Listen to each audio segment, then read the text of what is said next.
Hey, salut tout le monde, ici Vincent. Et Yannick. Bienvenue sur la chaîne Le Temps d'un jeu. Aujourd'hui, on vous présente une vidéo règle complète sur le jeu Black Forest. Donc, Black Forest est un jeu édité par Super Meeple en français pour un nombre de 1 à 4 joueurs pour une durée de 60 à 120 minutes. Donc, Black Forest est un jeu de placement d'ouvriers, gestion de ressources et de placement de tuiles. En fait, on essaie de comboter tout ça pour faire un maximum de points. Donc, on vous présente une vidéo règle complète et on voulait vous parler en même temps du concours en fait qu'on a fait précédemment sur le jeu Wild Tile West. Donc, restez jusqu'à la fin parce qu'on va vous en parler un petit peu plus. Donc, on vous revient après le générique.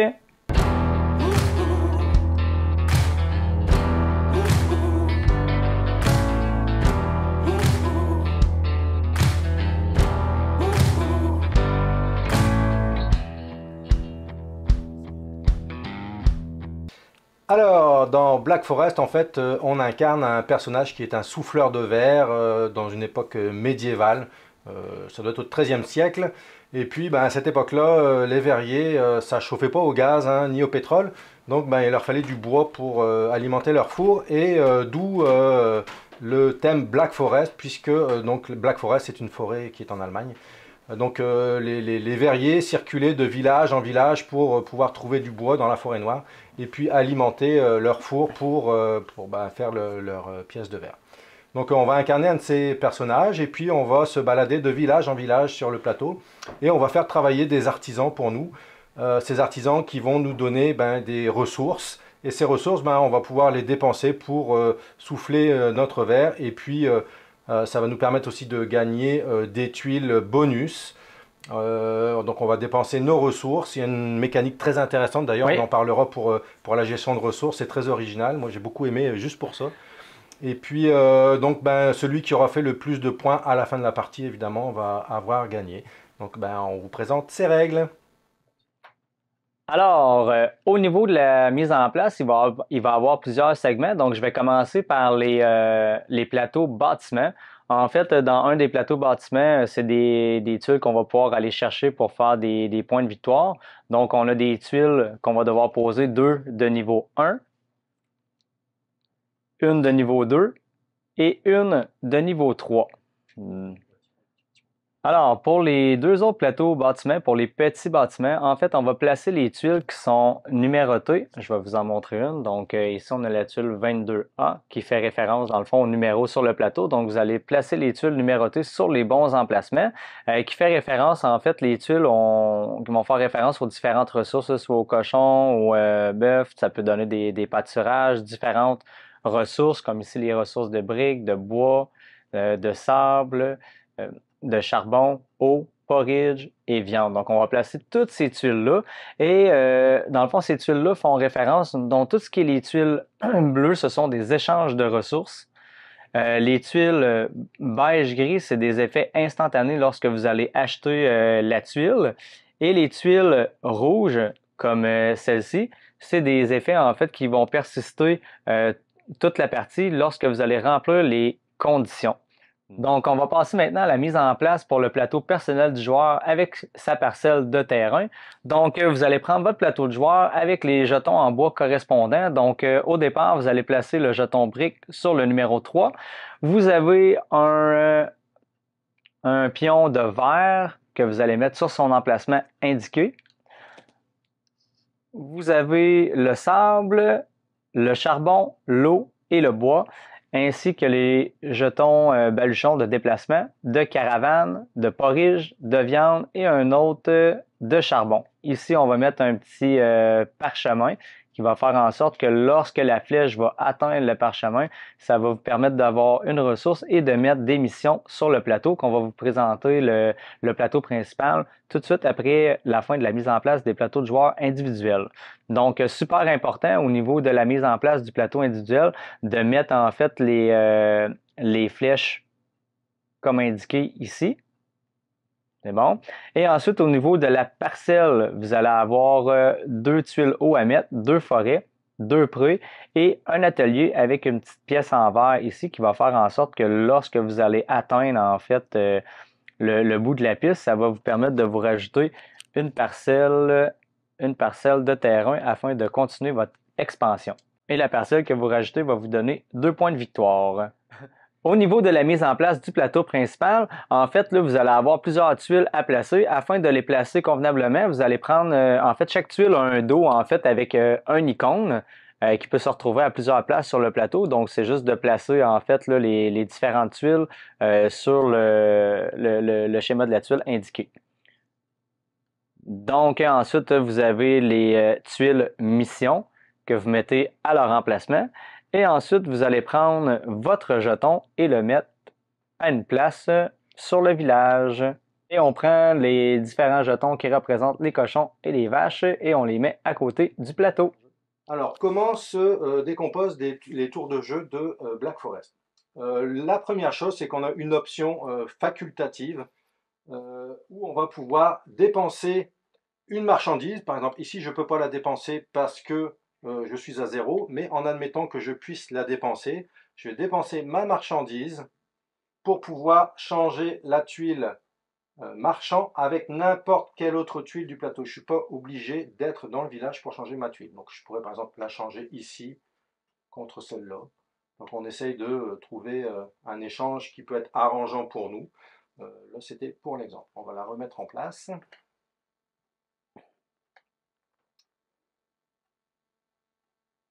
Donc j'ai toutes mes ressources de départ. La deuxième étape, ça va être le déplacement. Donc, supposons que je suis le pion rouge, l'ouvrier rouge, je vais pouvoir déplacer mon ouvrier ou dans le village. Si je me déplace dans le village, ça ne me coûte rien. Si je me déplace dans un autre village, la route est longue, je vais devoir dépenser de la nourriture. Donc, admettons que je me déplace dans le village suivant, je me déplace ici, et on voit que sur le chemin, je vais devoir dépenser une ressource de baluchon. Donc je vais dépenser mon baluchon ici. Donc ça peut être celui-ci, là ou ici. C'est au choix. Évidemment, si je me déplace dans un autre village, si je suis ici, je me déplace 1, 2, on peut voir qu'il y a 2 chemins avec 2 baluchons, ça va me coûter 2 baluchons. Donc je suis arrivé dans le village suivant. Dans le village suivant, j'ai un autre joueur. Dans ce cas-là, je vais devoir lui donner une ressource de mon choix. Par exemple, ici, je pourrais lui donner un charbon, donc je vais diminuer de 1 charbon mes ressources, et lui va augmenter sur son plateau joueur de 1 les charbons. La phase d'action, la troisième phase, c'est la phase d'action. Alors, on rend visite aux ouvriers dans le village, et puis je peux effectuer 1 à 2 actions. Je peux faire travailler ou les 2 ouvriers. Donc ici, j'ai le marchand ambulant et ici, c'est un souffleur de verre en fait. Donc je vais pouvoir faire les 2 actions si ça m'intéresse ou alors une seule. Avec le marchand, donc on a dit tout à l'heure que je vais pouvoir acquérir 2 ressources de mon choix, les 2 mêmes ressources, et puis les autres adversaires vont en avoir une seule. Ici, je vais acquérir 2 porridge. Je monte de 2 sur la piste. Chose très importante, j'ai créé un petit espace ici et puis j'en ai ici. Il suffit d'en avoir un seul. Je suis obligé de tourner mon aiguille dans l'espace. Ce qui fait que, en fait, je dépense des ressources. Vous voyez ici, j'avais une viande, un charbon et 2 porridge. Donc là, je me retrouve avec pas de viande, pas de charbon et un porridge. Donc ça m'a donné, par exemple, ici 2 nourritures de plus, 2 sacs baluchons de plus et une marchandise de plus. Là, effectivement, que je vais pouvoir dépenser au prochain tour, si je le veux, pour déplacer la tuile marchande. Quand l'aiguille va arriver à ce petit objet ici, ce petit parchemin, je vais le défausser. Je vais prendre une tuile parchemin, et ce sont des tuiles mission, et en fonction de l'endroit où c'est indiqué, par exemple ici on a, je ne sais plus lequel c'est, mais vous avez tous les bonus qui sont indiqués dessus, et je vais le placer à l'endroit où c'est indiqué. Donc ici il s'agit de cet emplacement ici, donc qui est en dehors d'un village. Pour m'y rendre aussi, je vais devoir pouvoir déplacer, suivre les chemins et dépenser éventuellement les ressources nécessaires pour m'y rendre. Pour acquérir ce cette mission ici. Donc je vais devoir dépenser 2 baluchons pour pouvoir avoir 2 vers, une forêt, 2 champs, un étang et un enclos pour mettre mes animaux. Voilà pour les missions. Si jamais j'accomplis une mission, eh bien on va tirer une autre mission et puis on va la placer à l'endroit indiqué ici. Par exemple, ici c'est le bûcheron, donc on va chercher où est le bûcheron qui va être de toute façon dans un village. Le bûcheron, où es-tu mon petit bûcheron? Il est ici, donc on va mettre le bûcheron dans le village.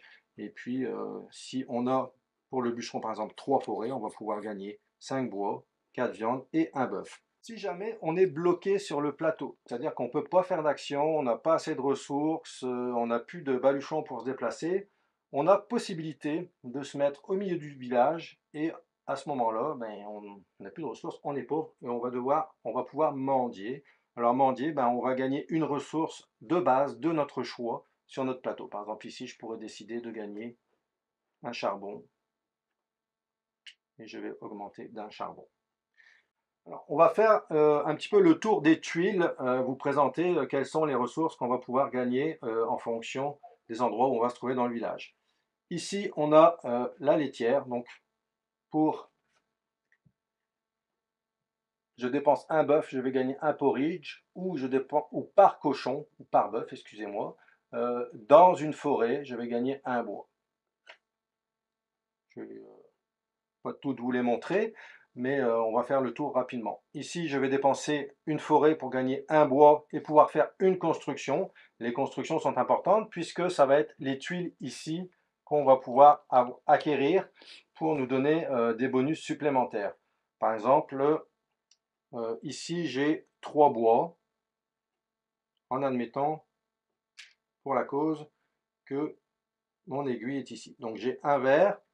Donc toutes les tuiles avec un verre sont ici, les tuiles avec 2 verres sur le côté, et les tuiles qui sont ici sont des tuiles qui coûtent plus cher, mais qui rapportent forcément plus de bonus. Donc avec un verre, je vais pouvoir regarder si je peux acheter une des tuiles du milieu, sachant que ici ça va me rapporter de la brique, ici du sable par exemple, ici de l'eau, etc., etc.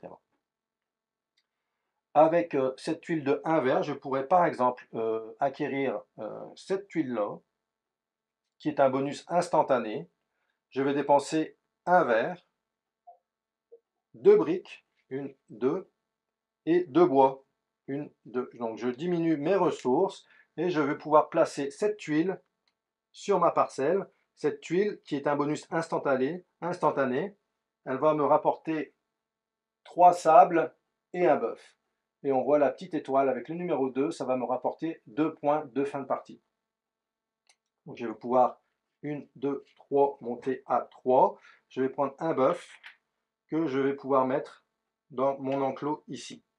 Les cochons, on peut les placer également dans les forêts en sachant que les animaux ne nous rapportent des points que si on a des prés. On arrive à avoir des prés ici pour mettre ou 3 vaches ou 3 cochons et chaque animal va nous rapporter un point par animal posé dans cet enclos. Je pourrais le poser là par exemple. Si je l'avais, ma vache, je pourrais la mettre ici. Je pourrais encore mettre 2 vaches, ça me rapporterait 3 points en fin de partie. L'atelier, notre atelier. Donc on disait tout à l'heure que par exemple, si j'arrive ici comme tout à l'heure, je vais dépenser mes 3 verres, 1, 2, 3, et je vais gagner 2 points sur mon atelier. Si j'arrive à placer ma bille de verre sur le dessus, eh bien, j'ai plus assez de forêt, on considère que j'ai plus assez de forêt sur ma parcelle. Je vais pouvoir placer une autre parcelle.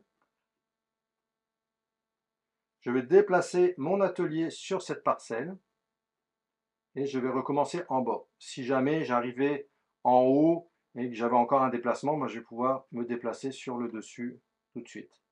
Et chaque parcelle que je vais avoir en fin de partie va me rapporter 2 points de victoire. Donc quand je place ma parcelle, évidemment, je vais devoir placer ici, on m'a dit que je dois placer 2 forêts sur cette parcelle. Il y a des tuiles qui vous font dépenser, par exemple, des forêts. Cette tuile-là, je vais pouvoir dépenser une forêt pour gagner 4 bois. 1, 2, 3, 4. Et au fur et à mesure, je vais pouvoir acquérir des ressources. Au fur et à mesure de la partie, je vais pouvoir acquérir des ressources. Quand je vais en avoir, ici par exemple, je fais un trou, je vais me déplacer ici. Donc je vais gagner un verre.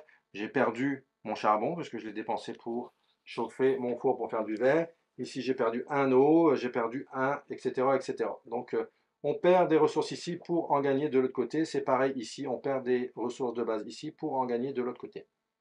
Quand mon aiguille va arriver ici, donc en bas, on voit que ici on a un petit baluchon avec un petit sablier. Ça enclenche la fin de partie. Également, on voit qu'il y a des petites étoiles. Si j'arrive à me rendre à 6, ben, mon aiguille va me donner 6 points, 7 points, 8 points, ou en fonction de l'endroit où je vais arriver. Si la fin de partie est enclenchée, on va faire un dernier tour et celui qui a enclenché la fin de partie va également jouer un dernier tour. Et à la fin de ce tour-là, ben, on va compter les points et celui qui a le plus de points aura gagné la partie. Alors, pour faire un résumé de Black Forest, on va dépenser des ressources pour pouvoir se déplacer, en fait des baluchons pour pouvoir se déplacer dans le village. On va faire travailler les ouvriers dans chaque village pour pouvoir acquérir des ressources. Ces ressources vont nous permettre d'acquérir des ressources transformées. Avec ces ressources transformées, je vais pouvoir acheter des tuiles bonus qui vont me rapporter des points de fin de partie. Je vais pouvoir acquérir également des prés dans lesquels je vais pouvoir y installer des animaux qui vont également me rapporter des points de fin de partie. Et quand je vais pouvoir débloquer des missions, chaque mission va me rapporter beaucoup de ressources si j'arrive à faire la mission, qui vont pouvoir me permettre d'acquérir des tuiles supplémentaires et de force plus importantes pour faire encore plus de points. Pour finir, ben, on va faire une fois que la partie est terminée, on va faire le décompte des points. On a une petite tuile ici avec les tours de jeu, le décompte des points. En première partie, chaque vert qui va nous rester en fin de partie va nous rapporter un point. Chaque parcelle qu'on va avoir dans notre domaine va nous rapporter 2 points. On va avoir un point, comme je le disais tout à l'heure, par animal qui vont se retrouver dans nos prés. On va faire le calcul de nos tuiles bâtiments. Par exemple, celle-ci me rapporte 2 points. Plus je vais en avoir, plus ça va me rapporter 2 points. Il y a des tuiles qui rapportent jusqu'à 10 points. On fait le total de tout ça et le vainqueur est celui qui a le plus de points. On n'oublie pas aussi de rapporter les points de notre roue, ici en fonction de l'endroit où l'aiguille se trouve. Voilà, c'était l'explication des règles de Black Forest. On vous revient avec notre avis sur le jeu. Donc, pour la critique du jeu, Yannick, t'en as pensé quoi en fait de Black Forest? Bah écoute, moi je trouve que le matériel est bien. Un petit reproche pour les roues de... Bah, un petit reproche, on s'entend que c'est pas bien grave, mais ça arrive souvent dans certains jeux, c'est que ça courbe en fait. Je sais pas si... c'est pas, ça n'empêche pas de jouer, c'est juste un petit peu désagréable si on est pointilleux, là. Mais au niveau de la qualité du matériel, c'est bien, les tuiles sont correctes, c'est pas trop épais, c'est pas trop fin non plus. Le jeu, moi je le trouve beau honnêtement. Autant la boîte, ça représente une forêt, on voit pas grand chose sur la boîte. Autant quand tu es sur la table, avec le petit village, avec les petits villages, je trouve que la carte est bien faite, le design est bien fait. Un jeu on ne l'a pas dit, mais Uwe Rosenberg, donc qui a fait notamment À la gloire d'Odin, Agricola, Caverne, enfin c'est quand même un auteur connu, donc c'était intéressant de voir ce qu'il avait fait avec ce jeu-là. Je pense qu'il n'a pas raté son coup, personnellement, là, mais c'est pas un gros jeu, mettons, c'est un jeu médium, en fait, intermédiaire, on va dire. Ouais. Donc la qualité, c'est bien, les petites pièces en bois, Oui. donc il faut coller au départ, on reçoit les pièces nues, il faut coller les petites étiquettes sur les petits ronds en bois, c'est un petit peu minutieux, là, donc si vous avez la tremblote, faites le faire par quelqu'un d'autre. Donc les pièces en bois, ça va très bien. Et moi, la gestion des ressources, c'est mon point préféré de ce jeu-là. Avec la roue du four et puis la roue de nos ressources de base, là, je trouve ça intéressant. Quand on a un écart en bas, un écart en haut, on va pouvoir tourner l'aiguille. Donc on dépense les ressources à droite pour créer des ressources, des biens à gauche. Je trouve ça très intéressant. Mais la première fois que j'avais joué, j'avais trouvé ça un petit peu compliqué, la gestion de ressources. Je pense qu'après une partie, là, c'est correct, tu sais où tu t'en vas. Mais j'ai vraiment beaucoup aimé là, la gestion de ressources. Puis il faut vraiment faire attention. Je pense que ce qui est meilleur, c'est qu'on en a vraiment beaucoup. Puis des fois, ben, vu qu'il y a beaucoup de tuiles que tu peux acheter pour comboter avec tes ressources, qu'on dirait des fois, tu sais pas tout le temps où donner de la tête. Tu sais, il y a vraiment beaucoup d'options. Un peu comme à la gloire d'Odin, un petit peu. Tu sais, quand tu joues à la gloire d'Odin, il y a une panoplie, il y a une panoplie d'options. Mais c'est un peu comme on s'entend là. Il y en a moins. Mais ce que j'ai aimé beaucoup, c'est que dans les tuiles, sur les plateaux, dans le fond, bâtiment, c'est tout répertorié, dans le fond, ce que ça donne, les tuiles. Fait que je trouve que ça te permet de te repérer facilement. Si on n'aurait pas eu ça, je pense que la lecture des tuiles aurait été beaucoup plus longue et beaucoup plus compliquée. Fait que pour de vrai, un très bel ajout, là, comme une espèce d'index en fait qu'on rajoute là, pour directement sur les plateaux bâtiments. J'ai vraiment beaucoup aimé ça. J'aimais ça, le manipuler les petits jetons en bois puis tout ça. C'était vraiment d'une belle qualité. Quand on arrivait pour se placer, des fois, quand on est à plusieurs, j'aime pas ça quand je me ramasse en fait dans un village. Je sais que fallait absolument que j'y aille. Puis moi, t'as dit, j'ai pas de place. J'ai pas de place. J'avais l'impression que je perdais un tour où c'est que je pouvais rien faire. Mais ça arrive surtout à 3 ou 4 joueurs là, parce que les villages ont 4 places ou 3 places. Donc ça arrive, c'est pas le cas à 2 quand tu joues à 2 et tu as toujours de la place partout. Quoique à 2, tu joues avec un ouvrier virtuel que tu vas placer à un endroit et puis tu vas devoir déplacer quand tu vas faire un échange avec le marchand. Mais oui, quand tu es bloqué, tu dis mince, c'est celle-là qu'il me faut pour avoir cette tuile-là.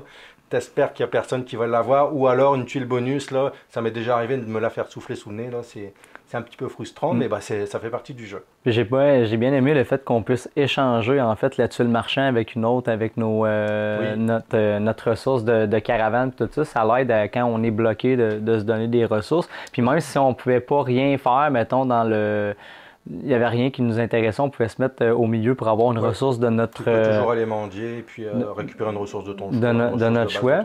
J'ai bien aimé aussi le fait d'avoir des missions en fait dans le jeu un petit peu partout. Fait que ça nous permet de faire des trajets différents. Puis c'est un peu une course un petit peu parce que là tu vois les autres se placer, monter leurs ressources. Puis là c'est un petit peu le premier qui va réussir à l'avoir. Puis on s'entend que ces tuiles-là sont très très très avantageuses pour ravoir des ressources parce que veut pas, la gestion de ressources c'est quand même assez serré. Des fois, on a déplacé des ressources, puis là, on a fait « Ah mince, on se ramasse avec un écart en arrière puis en avant. » Fait qu'on déplaçait notre roue, puis là, nos ressources qu'on avait mis, ben finalement, ils valaient plus rien. C'est ça, tu te retrouves sans ressources. Donc les tuiles bonus, c'est quand même, quand tu te déplaces dans les villages, tu vas avoir 1 ou 2 ressources. Mais les tuiles bonus, des fois, c'est 4, 5 ressources d'un coup, et puis à plusieurs endroits, ça peut être du bois, du sable. Vraiment, les tuiles bonus, c'est une part importante du jeu. Ce qui était le fun également, c'est que quand quelqu'un arrivait dans une place où tu étais dans le village, ben, il va te donner une ressource de son choix. Là, je sais, je pense que c'est ta conjointe qui m'avait... cochonné un coup dans le sens que je vais te donner une telle ressource, mais j'étais déjà... T'étais au maximum. J'étais déjà au maximum, je peux pas en gagner. On a le droit de faire ça. Mais tu sais, niveau graphique, j'ai vraiment aimé la gestion de ressources, aussi les différents combos. Je pense qu'à chaque game, on aborde le jeu d'une façon différente parce qu'il y a tellement de combos à faire. C'est le fun de pouvoir les essayer. Fait que je pense que ça l'amène une belle rejouabilité. Faut vraiment faire attention là, à nos déplacements parce que ça peut coûter des fois cher si on ne calcule pas nos choses comme du monde. Le gros point noir du jeu, c'est la fin de partie qui peut arriver vraiment très rapidement. On l'a vu à quelques reprises. Des fois, on arrange nos ressources, puis ça se peut que nos cadrans avancent de 1 à des fois 3 bons d'un coup. Puis quand on arrive dans le fond à 6, c'est à 6 points de victoire, je pense, sur la roue, ça l'enclenche la fin de partie. Tu sais qu'on fait un tour, puis après ça, c'est terminé. Fait que des fois, tu avais préparé tes choses, il te restait 1 à 2 tours, puis tu viens de te faire couper l'herbe sur le pied. Puis je pense que c'est une des tactiques dans le jeu, quelqu'un qui commence à avoir plus de misère puis qui se rend compte qu'il y a une opportunité de finir la game pour pas se faire rattraper en termes de pointage, va le faire. Ça, c'est un bout dans le jeu que j'ai trouvé un peu plate, ça m'a laissé des parties des fois sur ma faim. Tu dis, ah mince, j'avais encore ça et ça à faire pour ramasser beaucoup de points souvent. Ouais. Parce que plus la partie avance, ben, plus tu vas ramasser de points avec les tuiles bonus. Donc tu te dis, oh, il y a telle tuile que j'allais avoir, elle vaut 4 ou 5 points. Puis finalement, tu ne l'as pas. Donc ouais, ça me donne un petit peu de frustration quand ça arrive sec comme ça. Il faut faire attention, il faut regarder les autres joueurs où sont rendus là. Si vous ne faites pas attention aux autres joueurs, vous pouvez être surpris sur la fin de partie. Ouais. Mais sinon, en dehors de ça, là, Black Forest, j'ai vraiment été agréablement surpris en fait là, de toutes ces mécaniques-là qui se combattent en fait très bien, là, très bien ensemble.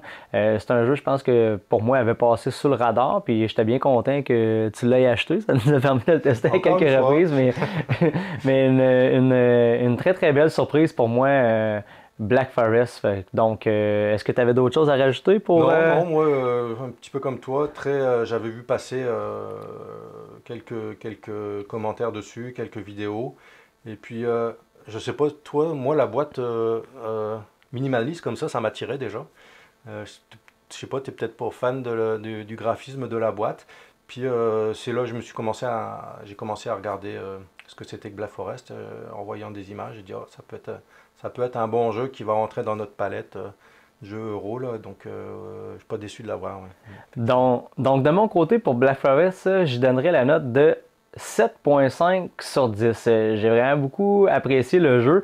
Comme je vous dis, je pense le fait de rester sur ma faim, tellement que la partie des fois peut terminer rapidement de la façon que le joueur a combattu ses affaires. Des fois, ça peut me laisser sur ma faim, mais quand la partie elle dure quand même un bon petit bout, c'est que tu as le temps de combattre toutes tes affaires. Là, c'est vraiment plaisant. Fait que pour moi, 7.5 sur 10 pour Black Forest. Moi, écoute, je lui donnerais proche de toi un 8 sur 10. Effectivement, la fin de partie qui peut arriver vite, mais c'est ça, faut regarder où les autres en sont, et puis c'est quoi leurs ressources qui leur restent, et c'est quoi qu'ils sont capables de faire avec ces ressources-là, et puis voir un petit peu à combien de crans ils vont pouvoir avancer leur horloge, entre guillemets. Donc oui, ça peut arriver vite, mais c'est à nous de faire, quand on le sait, c'est à nous de faire attention là-dessus. Donc un bon 8 pour moi, beaucoup apprécié la qualité graphique du jeu et puis les mécaniques qui, comme tu disais tout à l'heure, qui s'embriquent bien. Donc nous à la maison, on aimerait savoir, Black Forest, vous l'avez essayé, oui ou non? Si oui, est-ce que vous l'avez aimé? Donc, en passant, on voulait vous dire en même temps, il y a quelques temps, on avait fait un concours pour gagner le jeu Wild Tile West. Donc, n'oubliez pas d'aller voir la vidéo, de vous abonner à la chaîne, de liker et de poster la réponse en commentaire par rapport à cette vidéo-là, puisque vous avez jusqu'au 31 janvier pour pouvoir participer au concours. C'était la critique de Black Forest. C'était Vincent. Et Yannick. Et on vous dit à la prochaine. Salut.